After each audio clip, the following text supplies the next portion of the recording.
Hello everyone, welcome back to COMP31619164. Today we're going to be discussing the first aspect of programming languages that we saw in our overview lecture, syntax. So specifically, last lecture we looked at ways we can interpret syntax and the problems of ambiguity and basically looking at programming languages as strings. So in this lecture, we're going to move beyond strings and start to talk about syntactic structure. And I'll get to exactly what that means in a moment, but you will recall from the first lecture, we talked about parse trees. So specifically, we moved from strings through Alexa to a stream of tokens, and then we interpreted that stream of tokens according to the grammar of the language to produce a tree. And these trees and how we represent these trees is the focus of today's lecture. Okay, so let me just switch over to the right program. Here we are. Okay, so let's take a look at a simple example. Here is a concrete syntax for arithmetic expressions. So it's the same expression language that we saw in the last lecture. And the reason I call it concrete syntax is because concrete refers to all of the detail being present, as opposed to abstract, where some of the detail has been eliminated. So all of the detail is still present in the concrete syntax. So the concrete syntax is essentially strings, right? It's the exact string of code that the programmer wrote in their text editor. And that's the concrete syntax. And here we have some rules that describe the concrete syntax of a particular arithmetic expression language. So all of these judgments, atom, sexp, pexp, and so on, are judgments on strings, right? And when we don't use string notation from normal programming languages with quote marks and so on, but it's essentially just a sequence of symbols or tokens. So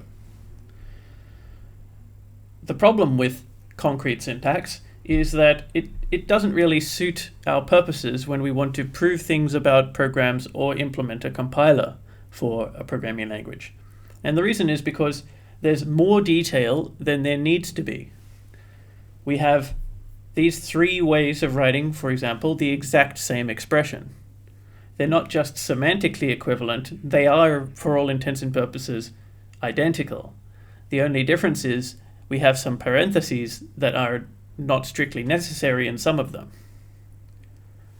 So having more than one way to write the exact same identical expression means that we have different derivations for the same program, right? The same program in a semantic sense. It means the same thing, but we've got this extraneous information. So let's get rid of all that extra detail and we'll get a representation called abstract syntax. So typically we represent the abstract syntax as the parse tree of the language. So the parse tree is the tree structure that we get that represents the grammatical forms that the language can take.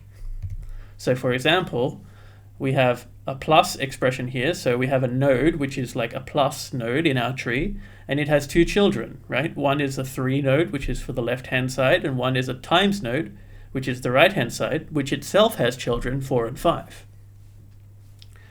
So this is how we usually represent abstract syntax in a programming language.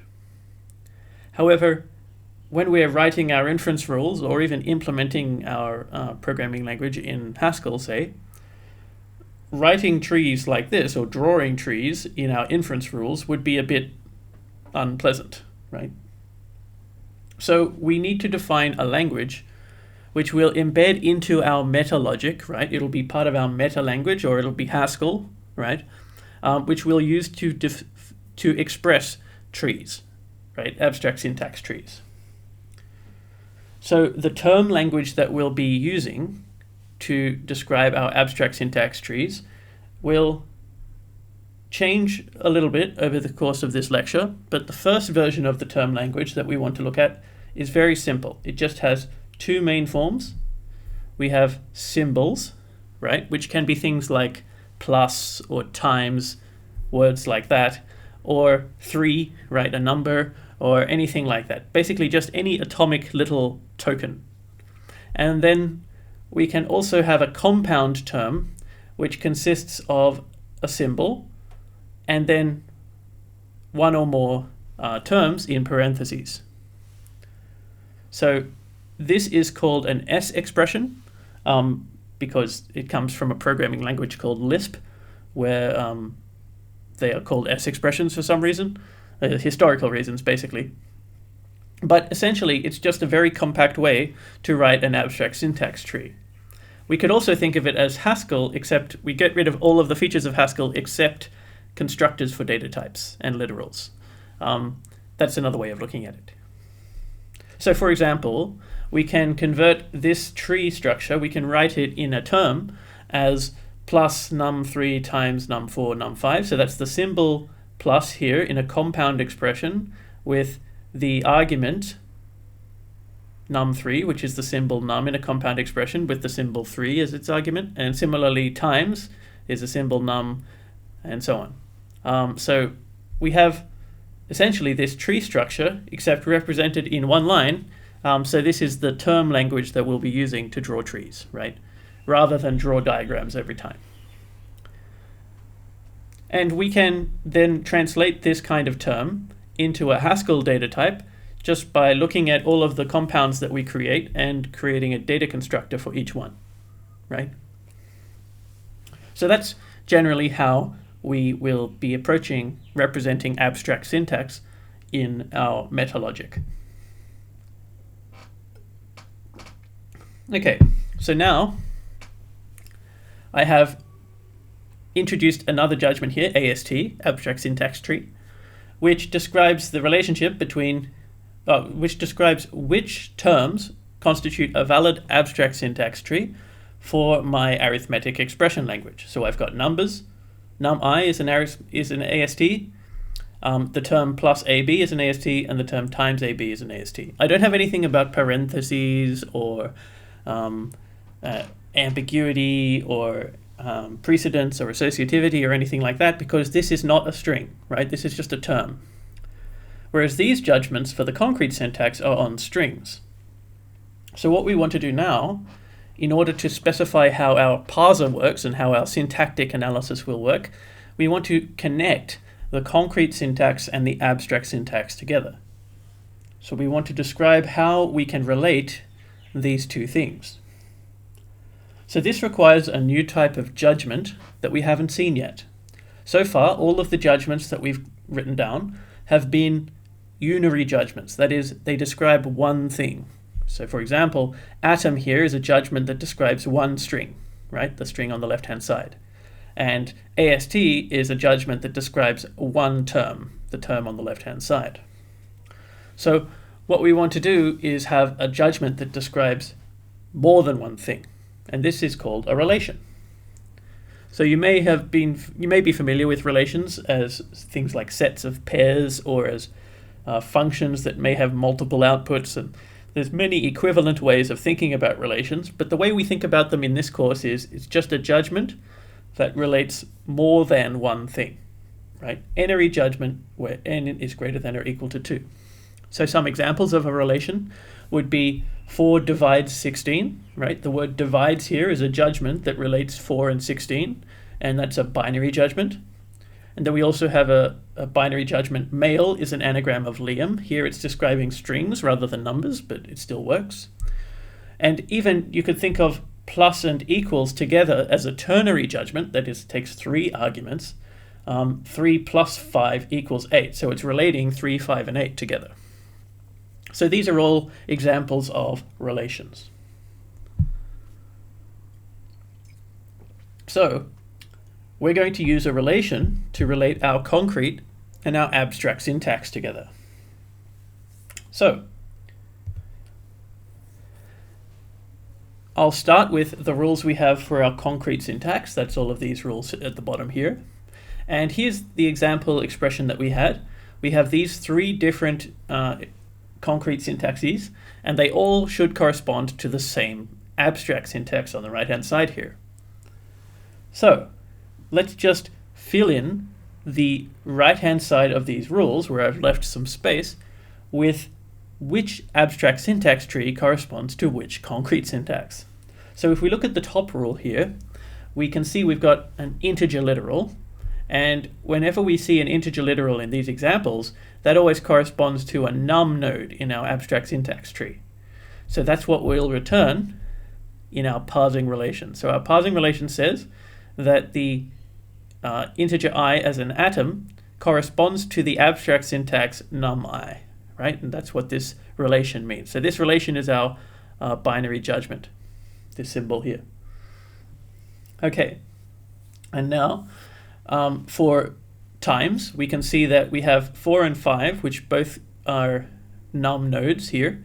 And then to put them in a times together, we just put them in a compound expression with the symbol times in letters around it. So we can see that, all right, A as an atom should correspond to A prime as an abstract syntax tree, and B corresponds to B prime. So we can take those two abstract syntax trees that we get back from each of the left and right hand sides of the times and put them together in a times node to construct our abstract syntax tree for the times expression. And very similarly, we can do the same thing for plus. Now, what should we do about parentheses? The interesting thing here is, while the concrete syntax of these two expressions differs, we can see that it doesn't actually matter as to what the parentheses, whether there are any parentheses, as to what the abstract syntax becomes, right? We know that our concrete syntax is unambiguous. We have gone to great lengths to ensure that it is. So there's only one way to parse our concrete syntax, which means that whenever we use this parentheses rule, right, when we put it into our abstract syntax, the parentheses are no longer relevant, right? The abstract syntax is a tree, so whether or not we put parentheses around an expression doesn't change the meaning of the expression on the abstract syntax level. So this means that the abstract syntax of, if the abstract syntax of the expression inside the parentheses is A prime, then the abstract syntax of the expression outside the parentheses is A prime, right? We just return the same tree. And similarly here, whenever we move up or down, depending on how you look at it, between the levels of concrete syntax that we have, this doesn't change the abstract syntax in any way. So now what we've done is extended our concrete syntax judgments to include an extra component which tells me which abstract syntax tree the concrete syntax corresponds to. So because this relation is just an extension of those existing syntax rules, it's just as unambiguous as those existing rules are. And the reason is because we can decide which rule to use just by looking at the concrete syntax. We don't need to look at the abstract syntax at all. The concrete syntax is enough for us to unambiguously determine which rule we should use in any given scenario. And so therefore, we can even exploit this fact to produce an algorithm to determine the abstract syntax that corresponds to a particular piece of concrete syntax. What we'll do is we write the concrete syntax on the left-hand side of our relation and construct the tree that corresponds to the parsing of our particular string. And then we fill in the right-hand side of the parsing relation, top-down, starting at the axioms. So I'll show you what I mean with an example. I've abbreviated the concrete syntax rules that we've had before. So instead of atom, I've just written A, and SX is now S, and PX is now P, and so on. But these are essentially the same rules that we did in the last lecture, although I think in the last lecture I mixed around left and right associativity just to give us some variety. Here I have made sure that all of these things are right associative, I believe.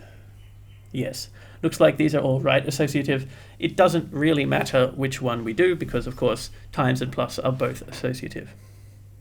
Okay, so here's an expression at the bottom of our tree, 1 plus 2 times 3. So I'm going to have to pick a rule to use, and we'll just proceed as normal. So we've got to parse this as an S expression here. So the only two rules that we can use are the one for plus or the one that just goes straight up to P here. Either way, both of these, so we have to pick one, and well, the only one that really makes sense to use is the bottom one, the A plus B S rule, so we'll use that. A is going to be 1, and B is going to be 2 times 3. So having used that rule, now we need to show 1 is in P, and the way we'll do that is using this rule to get us into A, and then we can say that 1 is in A because of the first rule here, because 1 is clearly an integer. Now we have 2 times 3. Well, we can break that up using the left-hand product rule here on the bottom. And, oh, before we do that, sorry, pardon me, we have to use the rule that takes us to the set P, right? Because this is A times B P, and this is 2 times 3 S. So we have to go from S to P first, and then we can apply the rule for times. And then we can continue boiling ourselves all the way back down to this first rule again. So now I've constructed the tree, the derivation tree, to show that how we will break up this expression, 1 plus 2 times 3. So now we can pay attention to the right-hand side of the rule. So I've just put in, once again, the right-hand side corresponding to the abstract syntax. And what we're going to do is fill in, going down from the axioms, which abstract syntax node corresponds to which concrete syntax. So starting on the left-hand side here, we see 1a, and you see here that IA corresponds to num_I. So we can fill in, this must be the AST num_1. Okay? Now, we can see that the abstract syntax is not changed when we move from A to P over here. So we can fill that in down, going downwards. And now we move on to the next atom here. We've got 2a, which corresponds to num2 by the same reasoning, and 3a corresponds to num3, much the same way. Therefore, 3p corresponds to num3, once again the same reasoning. And now we can use the product rule here. We can see that we use the product rule to break this up. And now we know that our A prime is num2 and our B prime is num3.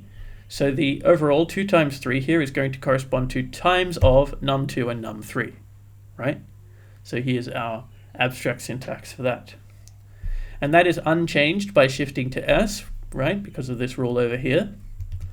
And now we can put it all together using the rule for sum. And we get plus num1 times num2, num3, right, which is our abstract syntax tree for this expression. So you can see that this sort of corresponds to an algorithm. What I did was first mechanically apply the rules, the only rules that would work to get a derivation of this particular expression, and then working down from the top of the tree, I filled in what abstract syntax it corresponds to. So this is called parsing. And in a moment, I will implement a parser for arithmetic expressions in Haskell, but before we do that, let's just look into some of the other interesting consequences of this relation. So what about if we looked at the opposite direction? Suppose I put in my abstract syntax and left the concrete syntax blank, and then attempted to derive a concrete syntax that would correspond to this abstract syntax. Well, this is possible, but there is a problem here, because there are many concrete syntaxes for a given abstract syntax. If I go back to this example, just a moment, here, we have these 3 different concrete syntaxes correspond to this one abstract syntax, right? So how can we choose the right concrete syntax to use? In general, we just have to pick one that is particularly pretty, right? And that's why it's called pretty printing to do this, right? We just want one that looks good and that the programmer can read. So usually, if we were to unparse a particular abstract syntax tree and then parse it back into an abstract syntax tree again, we should get back the same abstract syntax tree that we started with. But if we parse a string into an abstract syntax tree and then convert it back into a string again, it's very unlikely that that string would be exactly the same string, even though it would represent the same program, because we lost information when we went from concrete syntax to abstract syntax. Okay, so anyway, let's get to implementing. What I'll do is I'll go back to the rules. I think I have a better slide for the rules. Yeah, this one is better. And we can flick back to this whenever we need to refer to it. So here is my code. Now I have already implemented a lexer here. So we have a set of tokens, which is either parentheses, times, plus some unknown token, or an integer literal. Okay. And it's much the same way as we implemented the lexer in week 1. So it's essentially the same sort of code, just a bit simpler because we have fewer tokens to deal with. And my expressions are plus, times, or numbers, right? The 3 types of expressions we've had so far. And I have a parse function here, and I'll get to the type of this function in a moment, one for each of the different levels of expression that we have. And then overall, we want to convert a string to an expression. So this is actually the first function that I'm going to implement. I'm going to call parse s expression. So I'm going to say case. Now I could use let here, but I'm decided to use case just to vary it up. Parse s expression of a string. And I can't just pass the string in directly. I have to first call my lexer on the string of, and I know that it should return to me an expression and any remaining tokens. So what this list of tokens is all of the tokens that this expression could not parse, or rather this function could not parse. So it will start reading tokens from the left-hand side of the list that it's given as input, and continuously read as many tokens as it can, and if it leaves any tokens behind at the end of the list, that means that it can't parse those tokens. It doesn't know what those tokens mean. So that means that if there is any tokens left behind, right? So if this is empty, we're good, but if this is not empty, right? If it's anything that is a cons note, so it's anything that is not empty, then that means we have an error, leftover tokens. Okay. Now, if it's empty though, we can just return the expression e. Okay. So now let's implement each one of these. Firstly, parse atom is going to take in a list of tokens and attempt to parse an atom expression. So if we look at our rules, we can see that there are 2 ways we can construct an atom expression. One is if we have an integer here, right? So if it's an integer token, then we can return an atom expression from that. And the other way we can construct an atom is if we start it with a left parenthesis and put an s expression inside. So let's first do the integer token. I've got my integer literal here. Okay, and then I've got the rest of my tokens.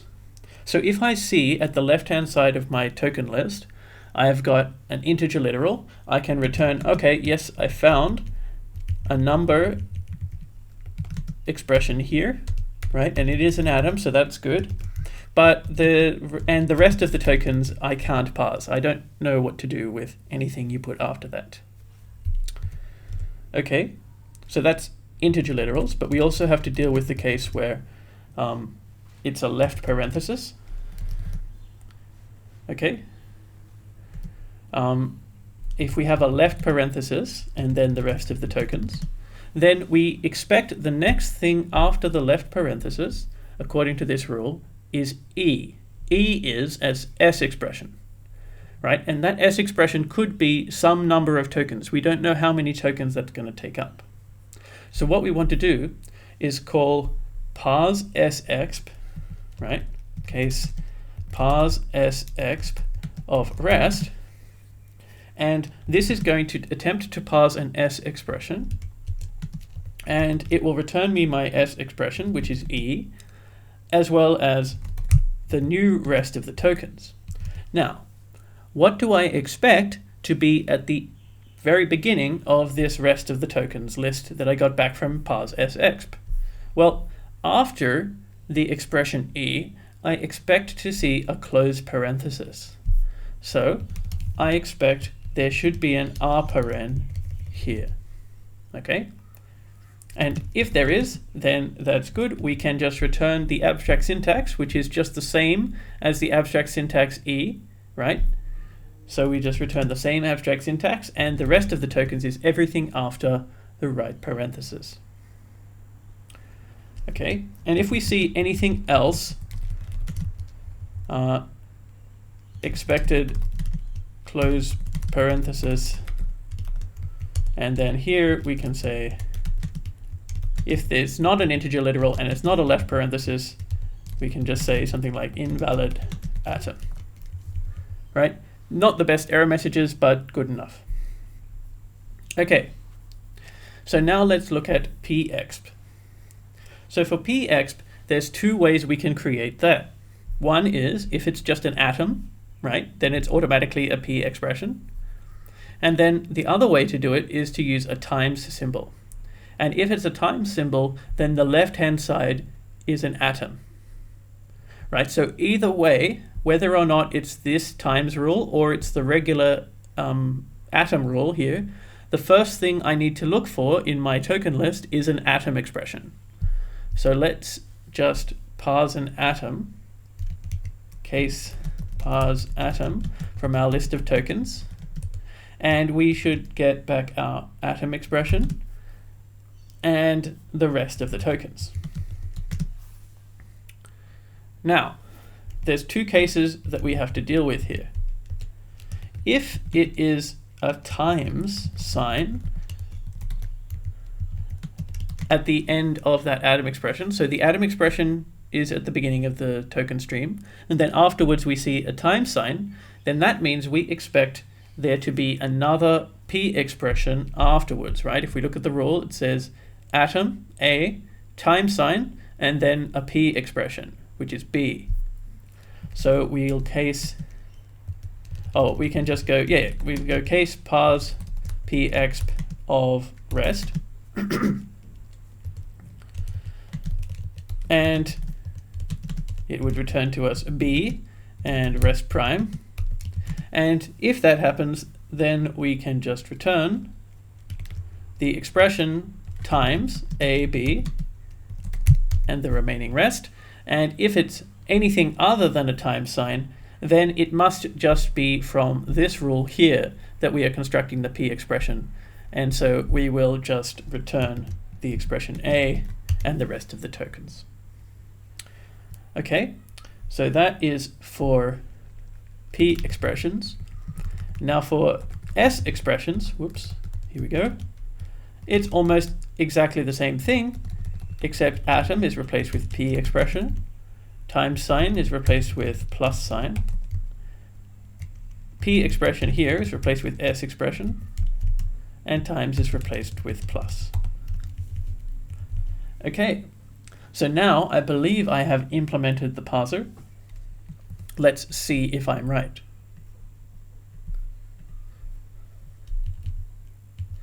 Do I have GHCI here? Yes, I do. Let's load up week2.hs. Okay, no syntax errors, that's a good sign. So let's try running our overall parser here with an arithmetic expression. Let's try 3 plus 4 times 5. So what we hope to happen here is that this would be the plus of 3 and the times of 4 and 5. right? We don't want the times to be the top level operation. So let's see what happens. That does seem to be right. And if I swap these two around, it still has plus as the top level operation, so that's good. But if I put the plus in parentheses, then it flips it around, just like I wanted. So it seems that our parser is working well. And we can see that even if I put in some more parentheses here, it doesn't change the language at all. It doesn't change the term at all. Okay, so that is a parser.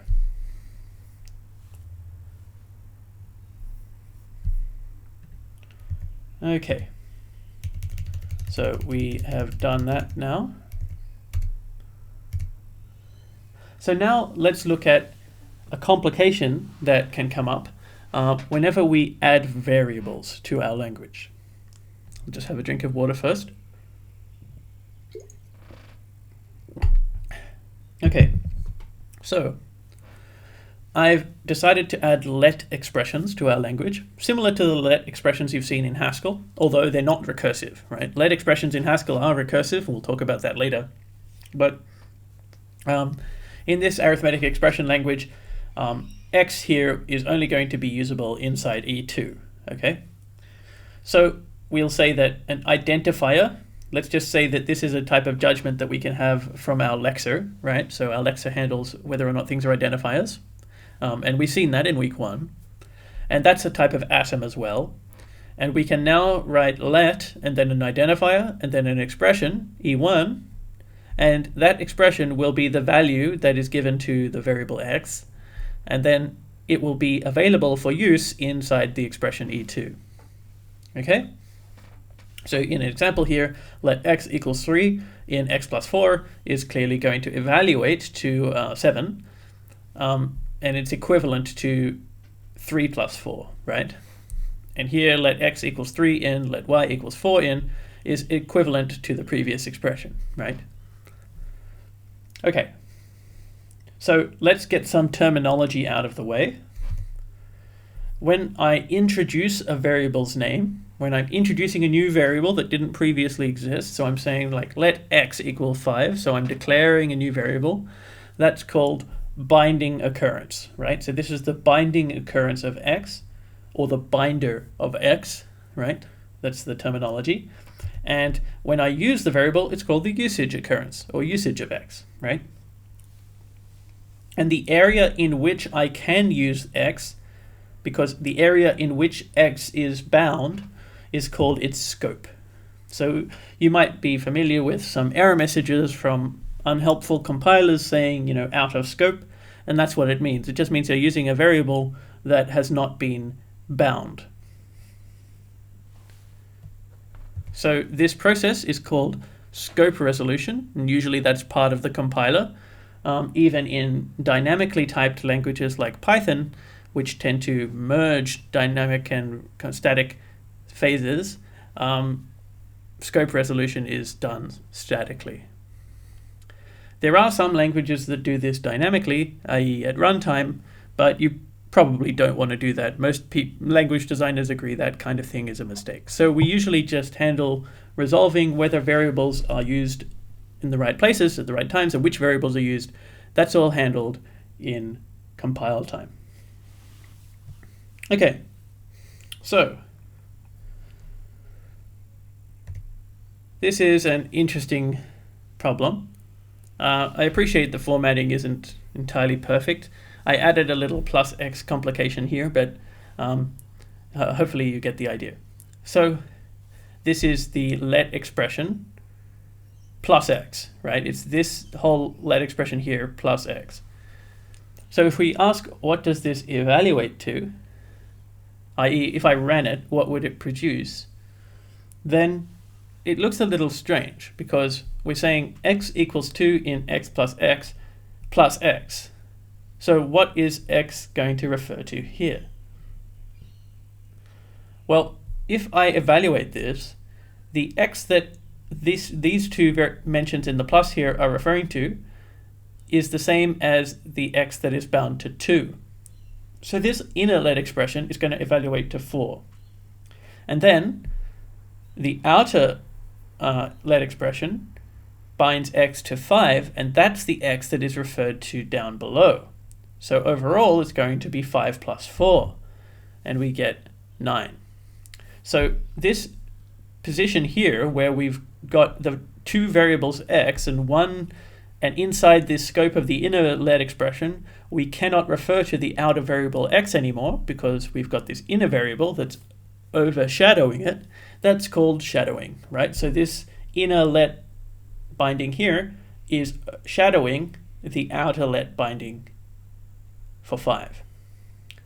And that means that any expression inside this let expression cannot refer to the outer x. It can only ever refer to the inner x, because anytime I say x, it's going to be referring to the one that's 2, not the one that's 5. Okay, so shadowing is sometimes issued as a warning. In Haskell, you can turn on shadowing warnings. If you shadow a variable, it will give you a warning like that. And I believe there are some other languages that make it an error, but it is not really anything that the compiler has any trouble with. It can just often mean that the human has made a mistake, because it's rare that you'd have two separate variables that have the same name. Some languages, notably Python, get this very confused, and shadowing can deeply affect the semantics of the program. If you have learnt Python or JavaScript's crazy shadowing rules, please try to forget them, because it's not really how we handle shadowing in modern programming languages. So, shadowing is something we have to be aware of, but we can always get by without doing shadowing. We can just rename some variables to avoid that problem, right? So, for example, here we've got our a simpler version of this program with shadowing, right? So the inner x equals 2 is shadowing the outer x equals 5. And here I changed the outer x to be called a and the inner x to be called y, right? But otherwise, they're exactly the same program. And there's no semantic difference between these programs. And in fact, they are syntactically identical as well, except for the names that I gave to the variables. And this kind of equivalence, where they differ only in the names of variables and nothing else, is called alpha equivalence. Okay? So alpha equivalence, the reason it's called that is just historical, but essentially it just means that I can rename some variables some bound variables in my expression here, and it will be identical, right? So it's just differing only in the names of variables. And it's an equivalence relation, which means, if you remember from discrete mathematics, that it's reflexive, i.e. any expression is alpha equivalent to itself. It's transitive, which means that if an expression is A is alpha equivalent to an expression B, and the expression B is alpha equivalent to an expression C, then A is alpha equivalent to C, right? And symmetric just means if A is equivalent to B, then B is equivalent to A, right? So we have all three of those properties. And we can, the process of doing that renaming such that alpha equivalence is preserved is called alpha renaming as well. So that's just some terminology for it. And a little bit more terminology. An expression of a variable is called free if it is not bound. Okay, so if we look at all of these expressions here, all of the variables have been bound, but if I have an expression like this, x plus 1, without any binding occurrence for x, if the x is used but it is not bound, then that's called a free variable.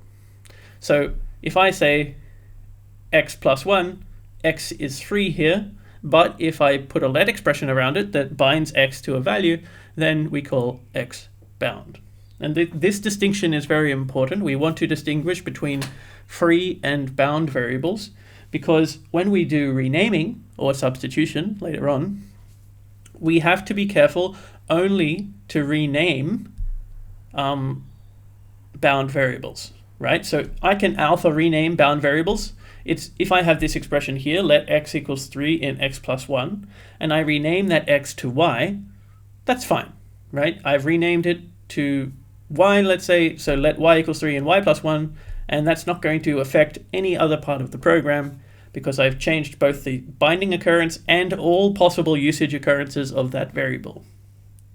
But if x is free, I can't rename x to y because then I would be referring to something else.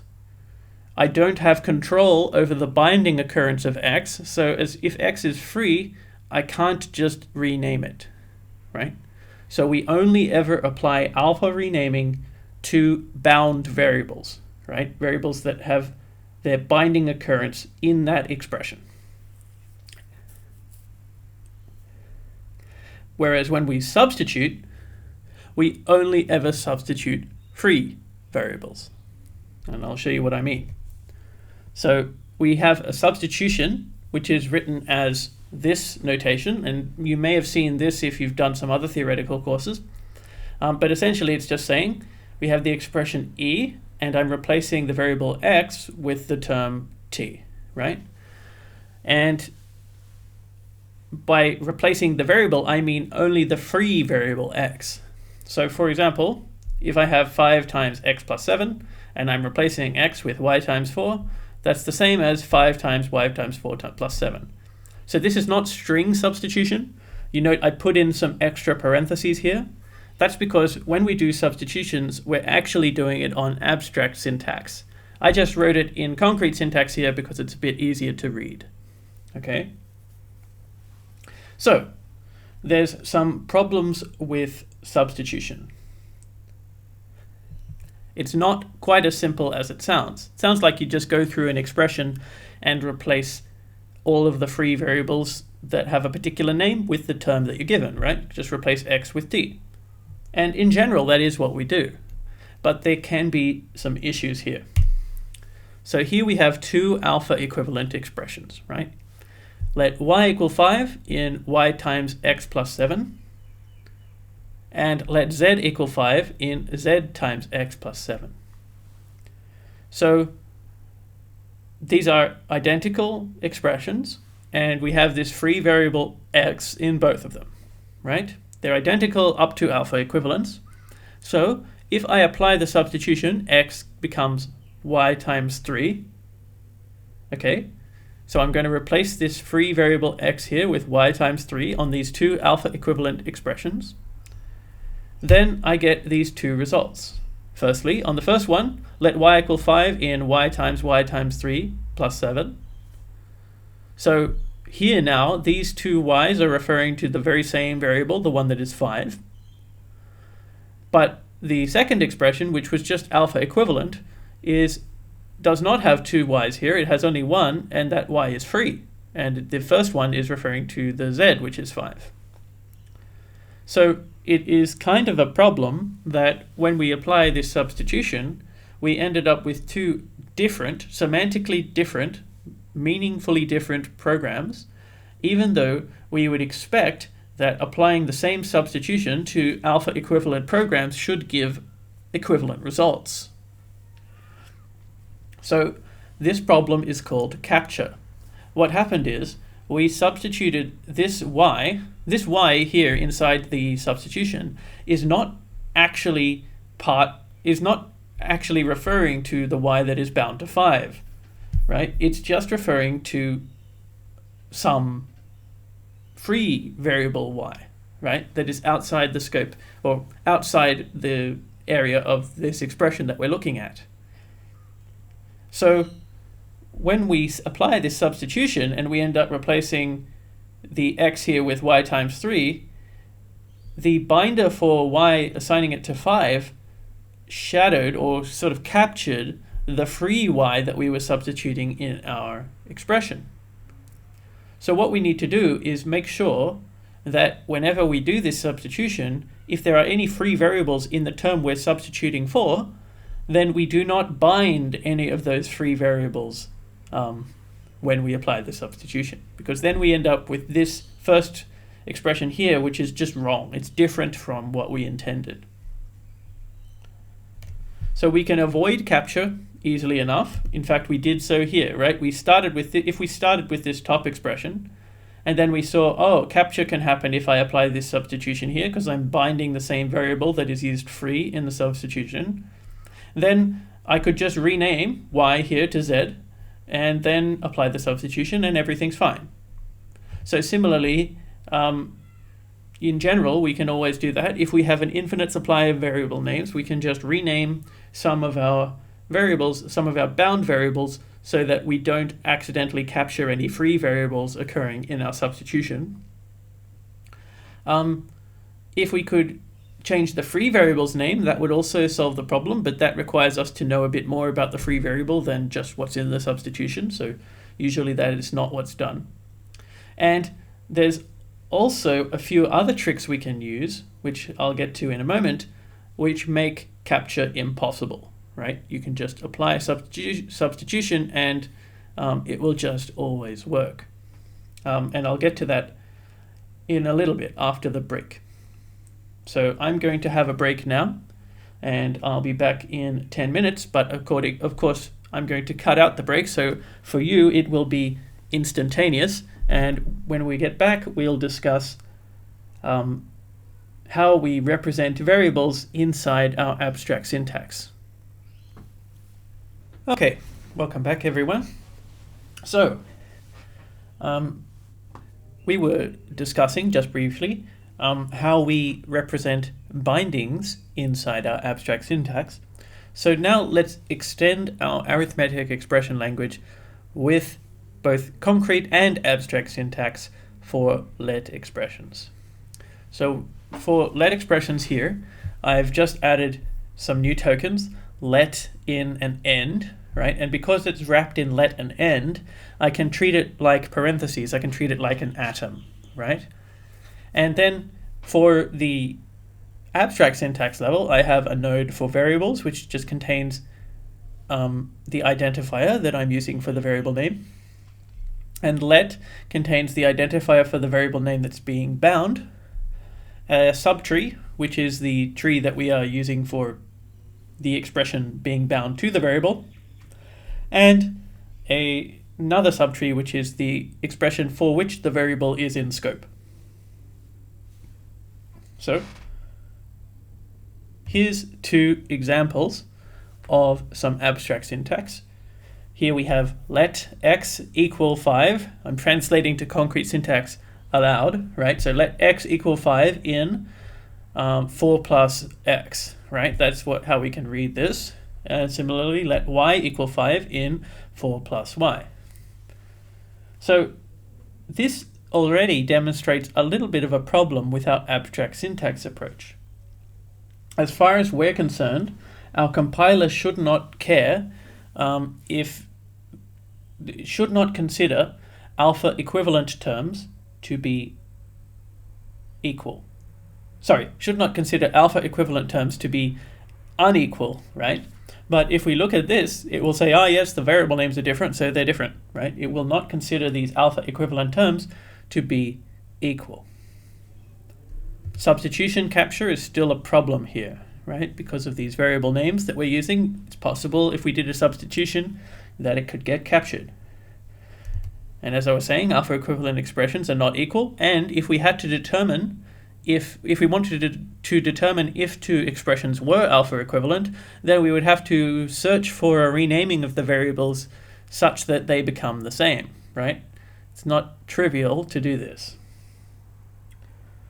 And we don't distinguish between the binding and usage occurrences of variables, right? So we can't just universally go over the whole term and substitute all strings, because if a variable is bound, that would mean that we have to treat that differently in a substitution algorithm compared to when a variable is used. But there's no way, just by ignoring it without paying attention to the specific language that I'm implementing today, whether or not this string is referring to a binding occurrence or a usage occurrence, right? It's not generic. This means that I can't implement substitution for every programming language all at once. I have to implement it by hand for each type of expression that I introduce for my specific language that I'm introducing today. And we'll see later on we'll be able to generalize this so that we don't have to do that. And in general, it's very easy to write malformed syntax with this. If I just, for example, said let y equal 5 in 4 plus z, right? There's nothing in the syntactic representation which would enable me to easily detect if I have an out of scope variable. So, there are a few approaches to changing the representation of abstract syntax in our meta logic or in our programming language, such that we can avoid some of these problems. One popular idea is called De Bruijn indices, and it's a fairly simple idea. Essentially what we do is we use numbers instead of names to refer to variables. So rather than say let a equal 5 and let y equal 2 in a plus y, we instead just refer to their relative position on the stack. So it becomes like this.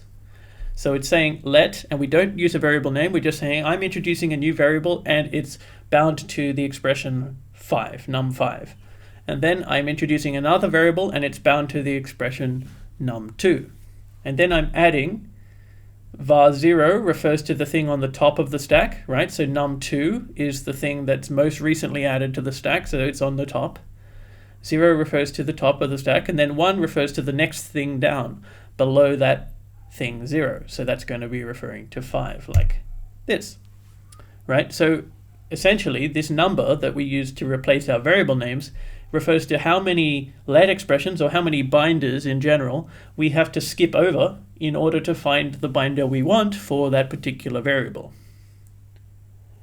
So you note that we cannot shadow variables anymore, right? If these two variables were called x in this original representation, I can still refer to both of them in my De Bruijn indices because there's no variable names, I just refer to their position on the stack. Okay? And it's fairly straightforward, although we won't do it today, to convert a string version of abstract syntax into De Bruijn indices, right? We just keep a stack of all of our variable names, and whenever we see a variable usage, right, we keep a stack of our variable names, and every time we go to a binding occurrence, for example, a let expression, we push onto the stack, and anytime it goes out of scope, we pop off the stack, and whenever we find a variable being used, a usage occurrence, we look up its position in the stack, and that's the new number, the index that we use for that variable. There's also another less common version of representation where it's called sometimes De Bruijn numerals rather than De Bruijn indices, and it basically means the numbers go in the other direction, but it's pretty uncommon. Okay.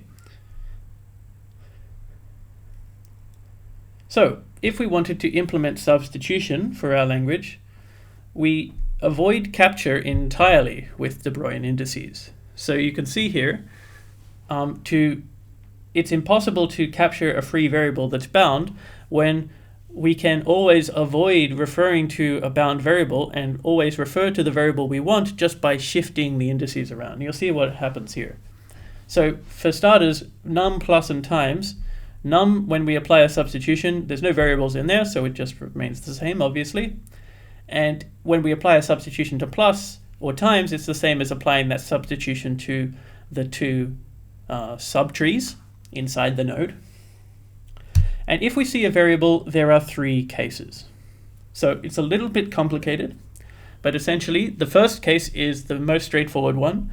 If the variable n that we are replacing is equal to m, right? So if we have found the variable that we're looking for, then we replace it with the term t, right? We just return the term t. Now, if the variable is bigger than the variable that we're looking for, so the index of that variable that we're looking for is bigger, then we reduce the variable index inside the abstract syntax tree by 1. Now the reason this happens is, if I substitute, say, variable 2, then that's going to remove that variable from the stack. So therefore, all the variables above that on the stack, or below that on the stack, depending on how you look at it, all the variables below that on the stack need to be shifted up by 1 because they now need to take up the space that was previously occupied by the variable n. Okay, so we move the variables down by 1 this way. And then if the variable is smaller than the variable we're looking for, then nothing changes because it was added to the stack afterwards. Okay? So this might take a little while to sink in. It's not too important that you memorize this definition or anything. Suffice to say, this is just how it is implemented whenever we use de Broglie indices. Now, the next complication comes with let expressions. So when we apply a substitution to a let expression, this is binding a new variable, right? So we have no variable name here because it's de Broglie indices. So we apply the substitution as normal to E1, right? Because there's no new variables in scope in E1. But in E2, now what was previously variable 0 in E1, for example, is now called variable 1. And what was 1 is now 2, and what was 2 is now 3, and so on. So all of the variable indices inside the term t need to be shifted up by 1. And all of the variable index that we're looking for also needs to be shifted up by 1 because we're not going to ever refer to the variable that is bound to E1, right? That's the new variable 0. So there's a new variable 0 in town, and it's pushed all of the other variables up by 1, right? And we have this upshifting operation, which essentially just increases all of the indices of a particular, or all of the indices up by 1 that are greater than or equal to n, and we start that n off at 0, okay? So this is generally how we implement substitution in de Broglie indices. Yes, I know it's a little complicated, but you don't need to worry about it too much. Suffice to say that this is just how it's done, and you can refer back to these slides if you ever need to implement it. Okay. So, how does this approach compare to the strings-based approach with explicit names that we started with? Well, there's no problem of substitution capture, right? Because we don't have any variable names anymore, so you can't capture any. Alpha equivalent expressions are in fact equal because, once again, no variable names means we can't differ in the variable names. But we still had to define this substitution machinery by hand for our own specific expression language, right? So we have these arithmetic expressions, and then I had to define substitution on that arithmetic expression language. I couldn't just define it on my term language once and be done with it, right? So it's not, we didn't really solve that problem. And it's still possible to have malformed syntax, right? It's still possible to make invalid syntax. All we'd need to do is have, for example, if I go back, one variable node here that refers to a number that's too high. For example, if it was var 10,000, then I don't have 10,000 let expressions to bind variables to them, then I can still refer to out-of-scope variables. So, 1 and 2 we solved completely, but 3 and 4 still are a problem.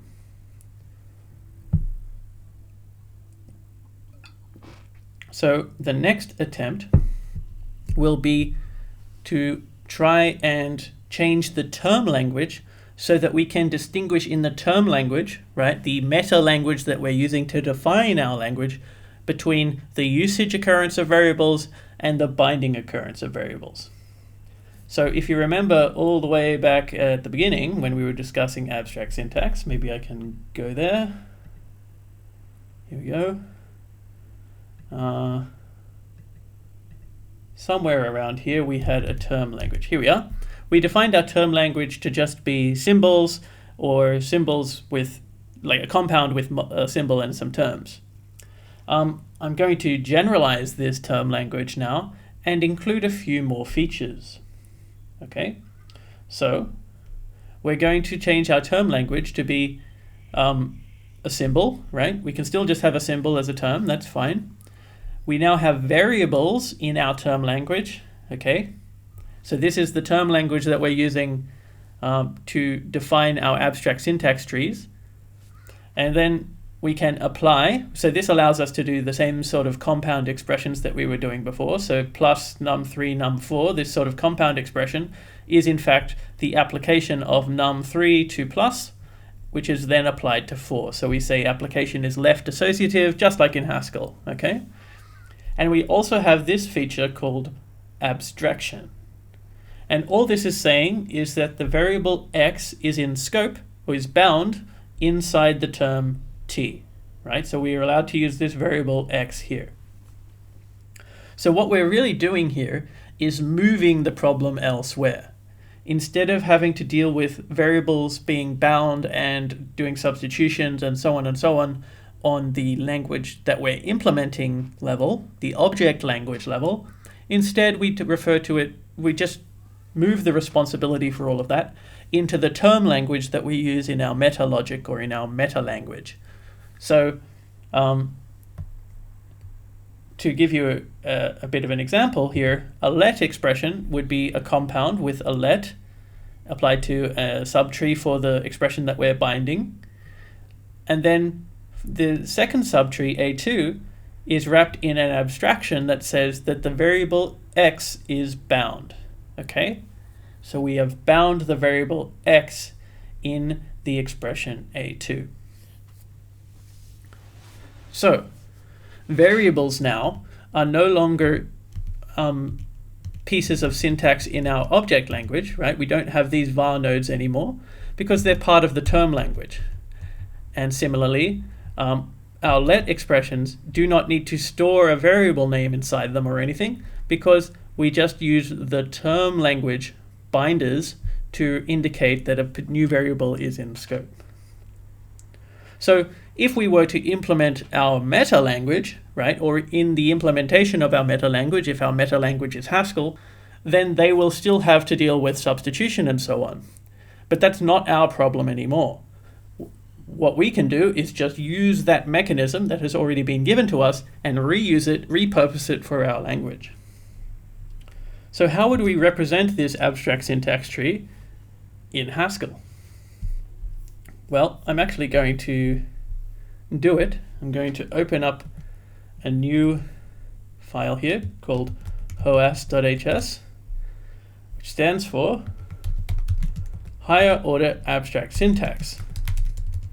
And what we'll do in Higher Order Abstract Syntax is start with the same sort of language that we have here. And I'll call this exp_h, which is the higher order version. And I'll put some primes on here just to distinguish them from our first order version.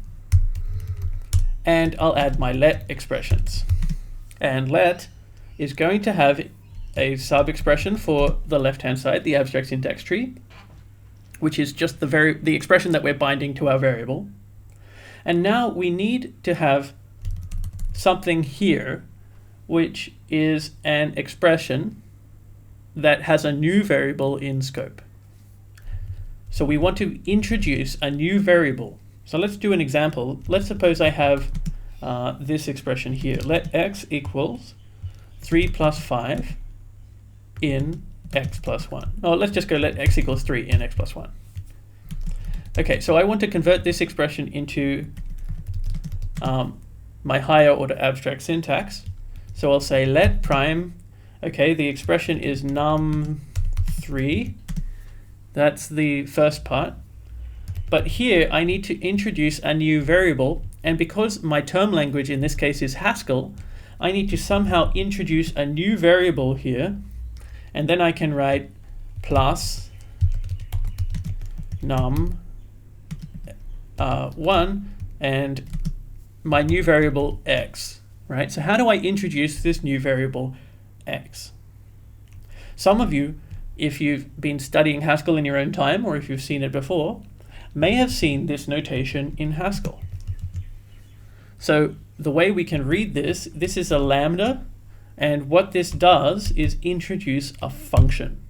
So for example, a very simple example would be the function that adds 1 is a function that takes in an argument x and returns x plus 1. Right? So this notation here is saying define a function as an expression. So here in my let expression, I have put a function inside my abstract syntax tree. So indeed, the type of the second argument to let is not just an expression, it's a function that returns an expression, and the type of x here, we can see it's the argument to plus, and plus takes an expression, so it takes an expression as input as well. So this is how we use higher order abstract syntax in Haskell, right? Now in our meta logic, we haven't said that these are functions, we've just said that they are some sort of indication that the variable x is bound, but in Haskell, the function is a good enough approximation of that. Okay, so we're reusing Haskell's machinery for variable binding, i.e. functions, and variable naming and so on, so that we use Haskell variables instead of our term language's own variables or strings or something to represent our variables. And that way, dealing with substitution, capture, and all of those problems is up to Haskell. It's no longer up to us. Okay. The problem is this does lead to a slight issue if I load HOAS.hs. If I try to print out my term, it says, I don't know how to show this, right? And if I tried to say deriving show, then it says I can't show functions. And indeed, this is a problem with Haskell functions in abstract syntax representation. We can't inspect the contents of a function. The only thing you can do in a function in Haskell is apply it to an argument. So unfortunately, it's non-trivial to print out a higher order abstract syntax term. Okay. So we use functions here to represent bound variables. So now the cool thing here is we can define substitution across all terms in our meta logic, right, in our implementation language, and we do not need to define it once for each language we choose to define later on. So what this means is, if I specify my language using natural deduction with higher order abstract syntax, then I never need to worry about defining substitution and avoiding capture and all that, because it's done once and for all, right? It's done on the term language. It's not done on my implementation. So how does it work? Well, if we have a symbol, then symbols are just constant terms, so they don't have any variables in them, so I just return the same symbol. If I have a variable y and I'm replacing x with e, if it's the variable I'm looking for, then I return e, otherwise I leave the variable unchanged. For application, I just apply the substitution to both sides. And then for abstraction, that's where it gets a little complicated. There's three cases that are important here. What this abstraction is saying is, y is a new bound variable that has just been introduced for this scope of this expression t. So if y is equal to the variable I'm substituting for, that means that y is shadowing the variable x. That means that if this term t ever mentions my variable x, then it's actually referring to this bound y and not the variable I'm trying to substitute. That means that because if x equals y, I should leave this term unchanged, because it's impossible for this term t in that situation to refer to the variable I'm substituting. it must be referring to this bound variable instead because of shadowing. So we avoid changing anything. We just return the expression unchanged when we encounter shadowing. And then otherwise, if there is no shadowing, if x is different from y, then we can apply the substitution x becomes e inside the binding of y and just apply it to t, under the condition that capture is not a problem. So what is this function here? fv is the set of all free variables in the expression e. So if my expression e mentions freely a variable y, which happens to be the same name as the variable that's being bound here, then we have a problem, right? That's called capture. So we need to rename defensively or do something to get out of that. But if it's not mentioned in the set of free variables, then we can apply the substitution as normal. And this set of free variables function is pretty straightforward. The set of free variables in a symbol is empty because it has no variables. X, the variable x is just x because it's clearly free there. Free variables of an application is just the union of both sides. But for abstraction, well, what we're doing here is we're binding the variable x. So what we do is we take the free variables of the term t and remove x from it, okay? And that's what this notation means if you remember from discrete maths. So now we have a definition of substitution that works generically for all languages that I choose to define using higher order abstract syntax. So I never need to define it again. That's pretty nice. So this is a little bit cheating, you might think, because I haven't really solved the capture problem, for example. I've just moved the problem elsewhere. I've moved it to the meta language, right? So if Haskell is our meta language, then GHC developers have to sort out capture and all of those sort of things. But when we're doing proofs in our meta logic, there isn't even an implementer of that language, so we can just assume that all alpha equivalent terms are equal, assume that variables are always renamed to avoid capture, and just basically ignore these issues whenever we do our proofs. So we've solved the problem by moving the problem elsewhere. Outrageous cheating, but it is nice. Because, as opposed to the first order approaches, both strings and De Bruijn indices, we have somewhat of a solution for all four of those issues. Okay? So, when are the various approaches used? In embedded languages, in particular the GPU programming language Accelerate for Haskell, it's very fun, it's very cool. One of the things it does is use higher order abstract syntax to represent its language, and it even overloads Haskell syntax so that it looks like you're writing Haskell, but it's actually getting compiled to GPUs. It's very cool. But it uses higher order abstract syntax to accomplish that. Higher order abstract syntax is also very commonly used in pen and paper proofs because, as we've seen, it avoids all of these capture and alpha equivalence problems, so we can just sort of focus on the important stuff. In machine-checked formalizations, De Bruijn indices are more popular, although higher order abstract syntax is possible in some machine-checked theorem provers. Doing proofs about them can be a bit fiddly depending on the theorem prover in question. So in general, just large-scale verification projects tended to use De Bruijn indices.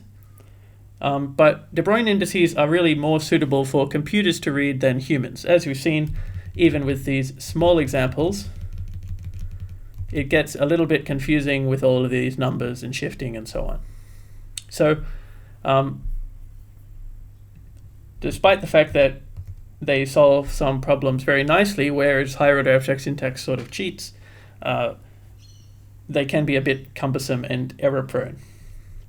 In your assignments, though, we're going to use strings, right? This is not me being sadistic and inflicting huge amounts of pain on you. We will include infrastructure in the assignments, the coding assignments, I mean, to ameliorate these issues. But the reason we gave you assignment code that uses strings is that error messages and debugging is a lot easier when you can see the variable names that have been used. So it's a bit trickier to debug De Bruijn indices and higher order abstract syntax. Okay, so the last thing I want to do today is implement an algorithm to convert to and from higher order abstract syntax. So, firstly, I need my first order abstract syntax expressions, which I'll call exp1, and these won't have the primes on their data constructors. And num let. So unlike higher order abstract syntax, we will have a variable name here, which is a string. No, and there's no function, of course. And we also have a node for variables. Okay, so this is our first order abstract syntax. So what I want to do, and this, unlike higher order abstract syntax, I should be able to say deriving show. Okay, so what I want to do is convert from first order abstract syntax to higher order abstract syntax. And I will start with the easy cases. So there's 3 easy cases and 2 difficult cases. Let's just copy paste a bit.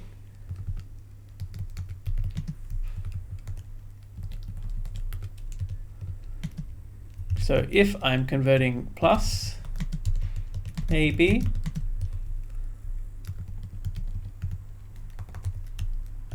times AB or num I, most of these are pretty straightforward. For num I, well, we can just return num prime I, which is the higher order version.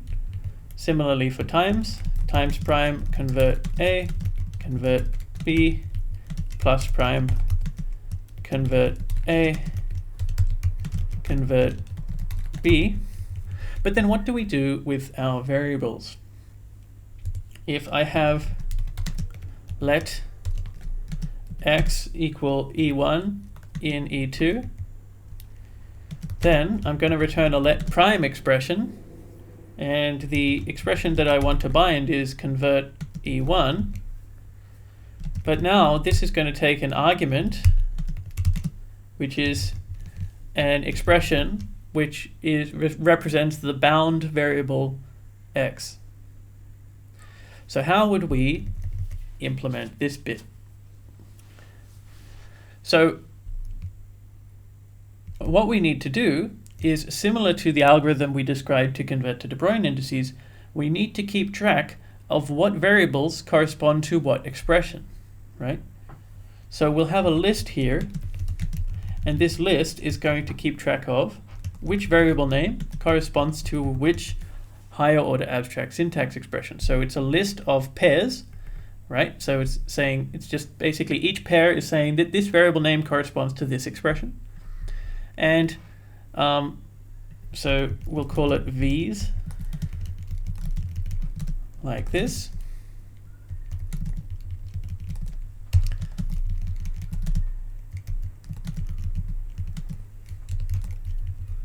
And now, when we call convert on E2, we want to say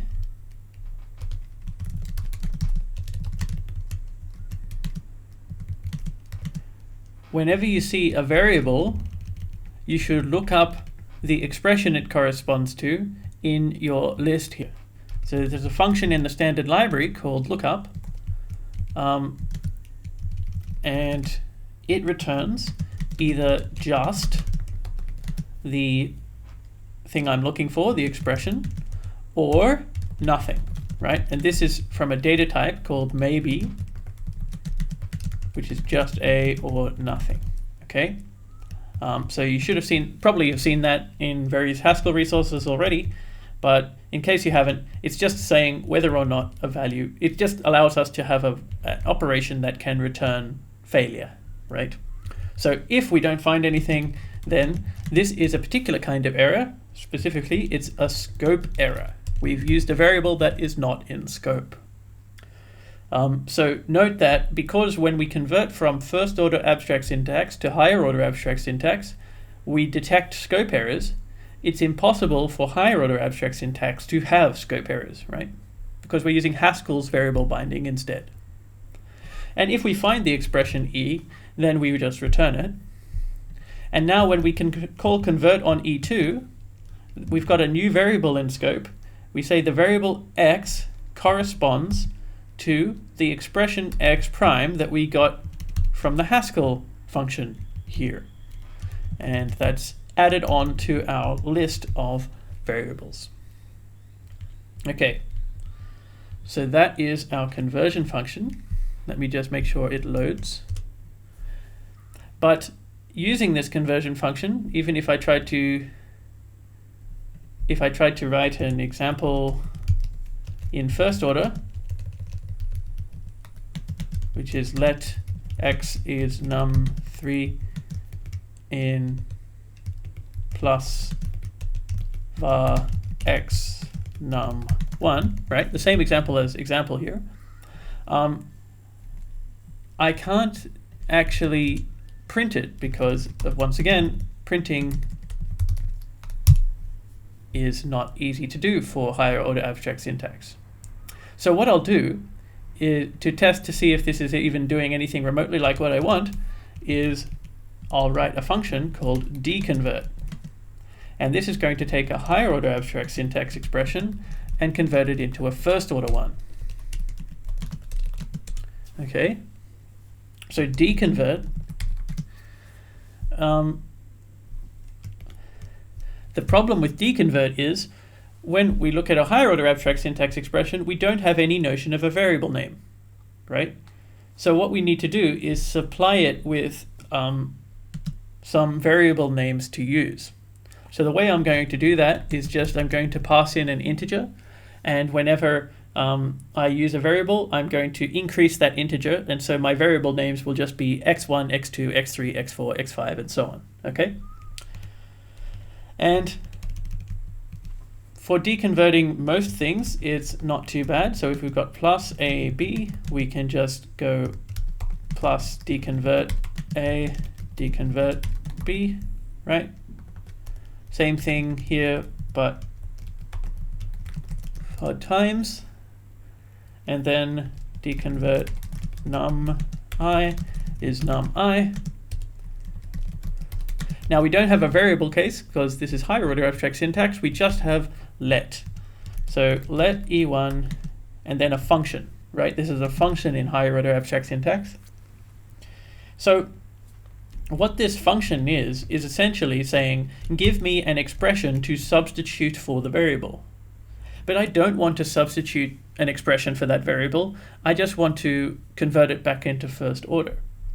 So what we unfortunately have to do is include a hack, which is just an extra constructor, and this is only used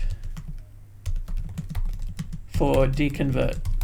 Okay, so this is an unfortunate hack, but essentially what we do is we say, all right, I've got my let expression here, and I'm going to deconvert E1, and then to get the expression to deconvert the variable name, sorry, I just realized I forgot to include my argument here. So let me quickly do that. So firstly, we need to come up with a variable name to use for our first order version of the let expression. So let's call that variable name x followed by the number n. And then when we call deconvert on E1, we will increase n by 1, let's say.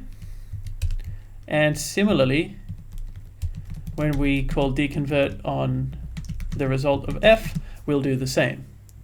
And it's getting a bit wide, so let me just move it down a bit. So we have let, and then the variable is xn. And then we increase n by 1 whenever we call deconvert, thus preventing shadowing or collision of variable names. And then when we call f, we're going to give it an argument, which is the expression to substitute for the variable in our let expression. Now we don't want to actually substitute anything real, so we're going to give it a hack. And the hack is we're going to pass in the variable name. Okay? I know it's a bit weird, but that means that then when we go convert and hack and we've got a variable name here, we can return that variable name as a variable node. So deconverting is a little weird and it's a little bit strange, but essentially what we're doing here is we need to provide an expression to substitute for the variable, and we don't actually want to substitute it for its value. We don't want to evaluate the term, so we just put in a special hack expression which contains the first order variable name we're using for that variable. Okay, so I've got this deconverted version, so let me see if it loads. Now if I convert example 1, it can't print out the higher order version, but then if I deconvert it with my variable name starting at 0, then I get this term here. Now if I look at my original term, it was calling the variable x, but now it calls it x0. And we can just double check that this works by doing a little bit more let expressions here. Let y be num1 in plus x var y.